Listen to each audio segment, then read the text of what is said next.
Welcome back to my channel. It's Morgan. So today I will be doing a reading vlog.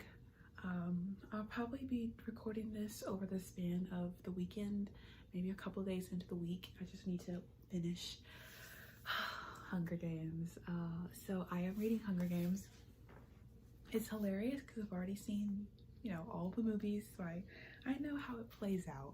But I think with me, I am obsessed with Hunger Games.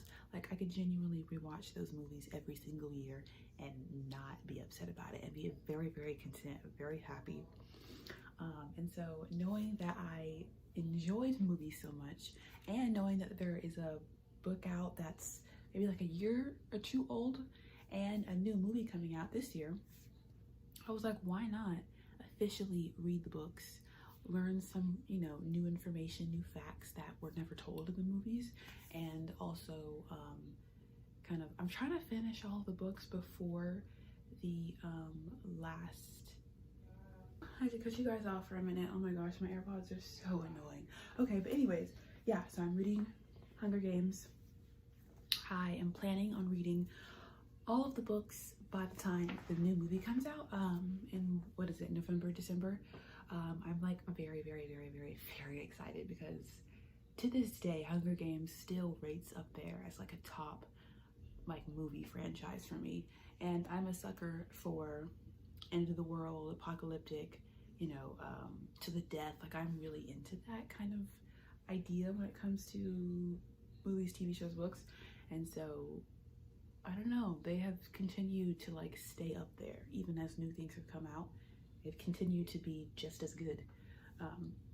So it's really, really cool to learn things that I'm pretty sure were never explained in the books, in the movies.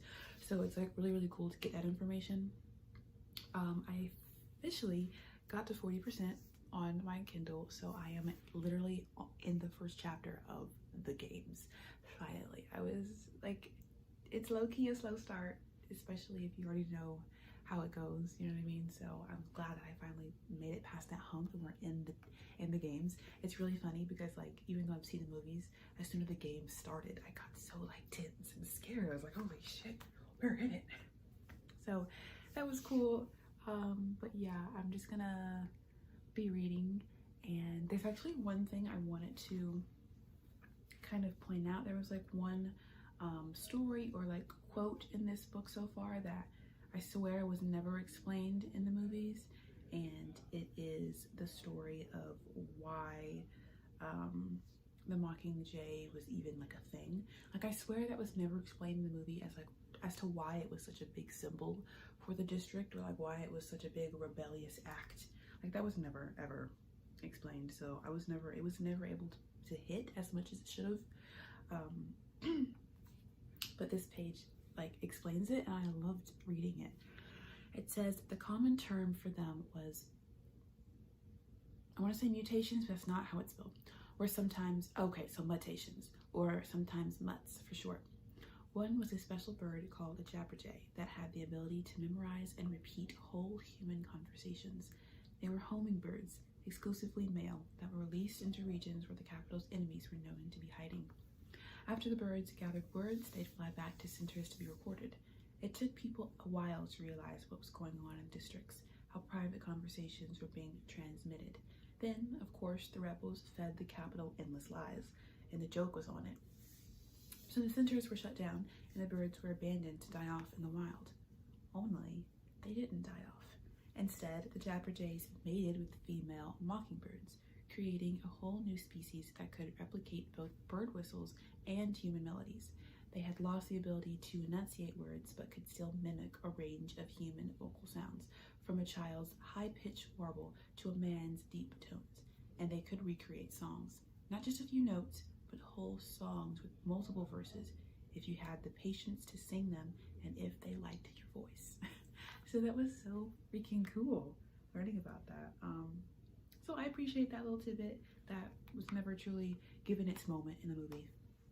But yeah, guys, so I'll just be reading and I'll get back to you when anything crazy happens. And FYI, I am a PETA stan.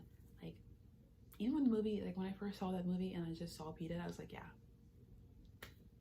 it's PETA. I don't really care about Gail. I can care less about that man at all. I don't care. I don't care. Something about PETA. Yeah, something about him. Anyways, bye.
Okay guys, I have officially finished book 1 of The Hunger Games. It was so good. Oh, and it's like depressing because I've seen the movies. I feel like as I'm reading this, I can just see it happening in my head. And even like the new little tidbits we kind of get from inside Katniss's head is like really interesting, and just like things I never, thought when I was watching the movie. Like I never thought that, but then she says it and it's like, wow, so that's how you felt.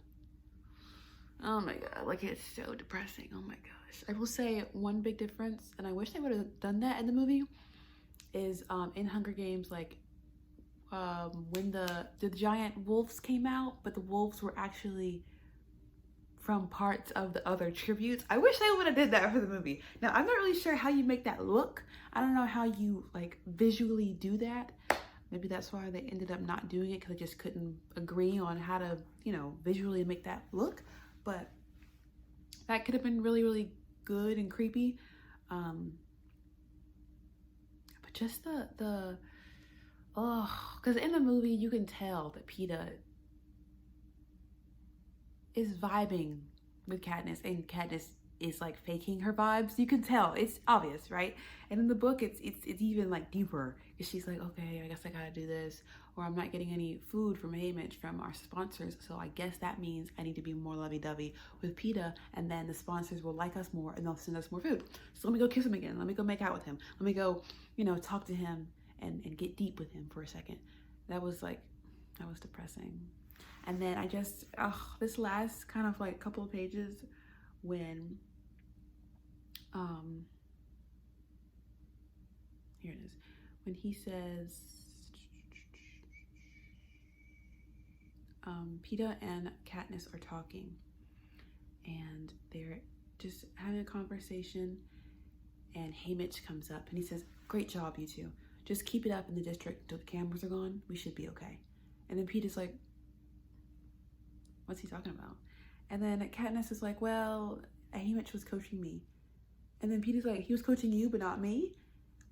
And then, PETA finds out that, what Katniss was doing in the arena was, she was playing it up for the cameras, for the audience, for the sponsors, to survive. And he was like, so that wasn't real. Your feelings, your actions, they weren't true. They weren't from the heart. They were from some other place.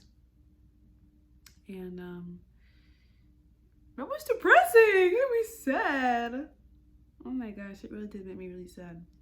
And even the last page, she was like, they finally get their district and PETA holds out his hand and he's like, one more time for the audience.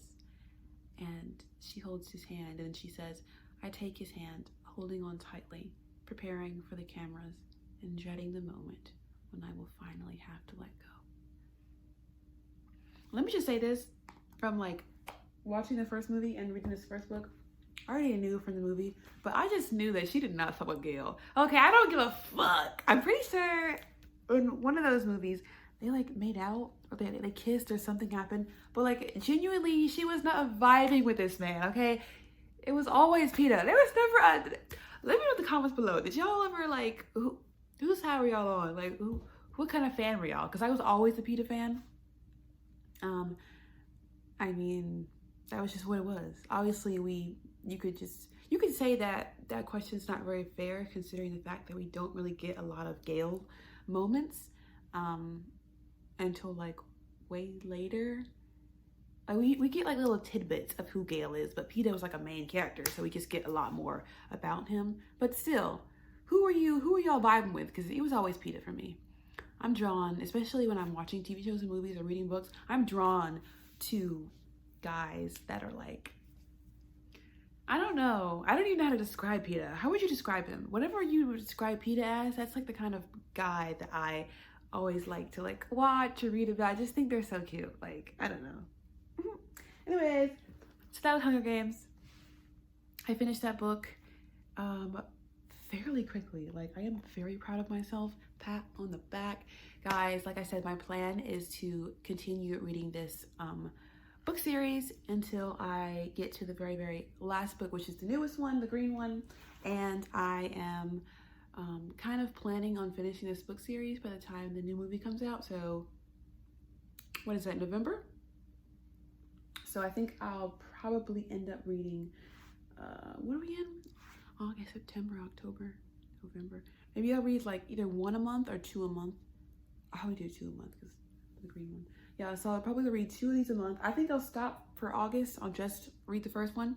And then come September, I will read Catching Fire and Mockingjay Part 1. And then next month, I'll do Part 2. And then the Song of Snapes and whatever that weird ass title is. I don't know what that title is, but it's weird and it's kind of dumb.